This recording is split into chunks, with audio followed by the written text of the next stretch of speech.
Sir मैं आपसे एक सवाल पूछना चाहता हूँ। प्रयागराज में 12 से 15 साल के बाद मेला लगता है। वहां सभी तरह के आदमी दर्शन करने के लिए प्रयागराज में जाते हैं। सर मैं आपसे यह पूछना चाहूंगा अभी तुरंत कि आप क्यों नहीं गए मेला देखने के लिए? क्या आप में दिक्कत परेशानी हुई? अरे भैया, सबकी तरह हम गधे थोड़े हैं।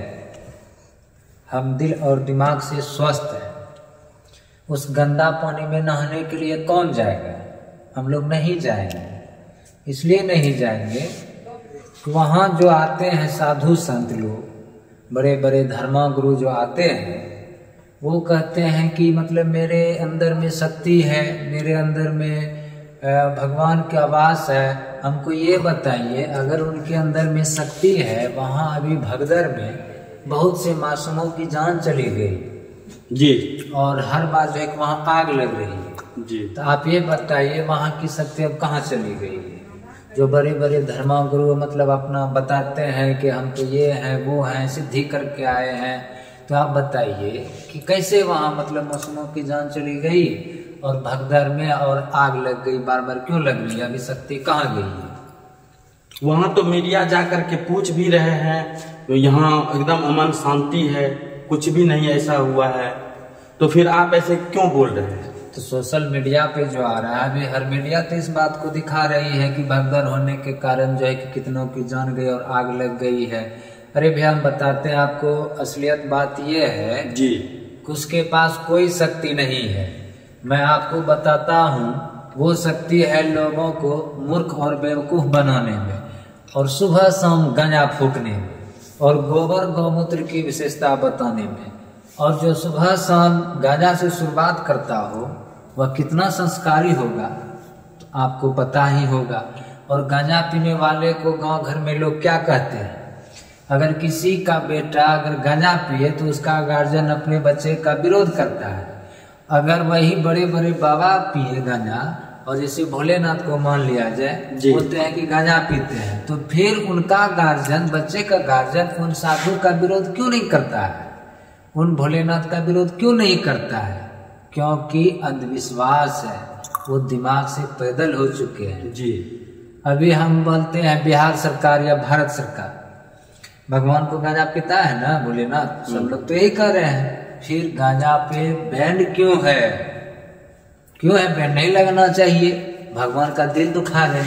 तो ये सब कुछ नहीं है, ये एक अंधविश्वास है और ढकोसला है। कोई शक्ति, कोई जादू काम नहीं कर रहा है।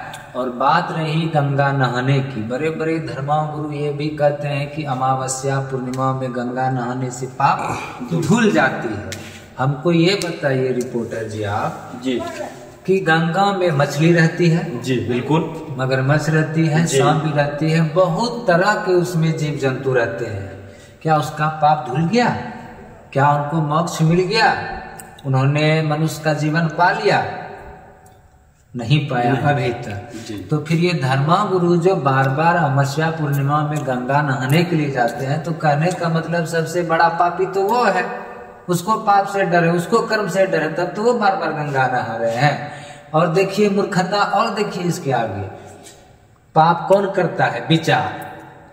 शरीर पाप नहीं करता है, तो ये बात को जानते हैं आप? शरीर कैसे नहीं पाप करता? शरीर पाप नहीं करता है। आप कैसे इस चीज को सिद्ध कर रहे हैं?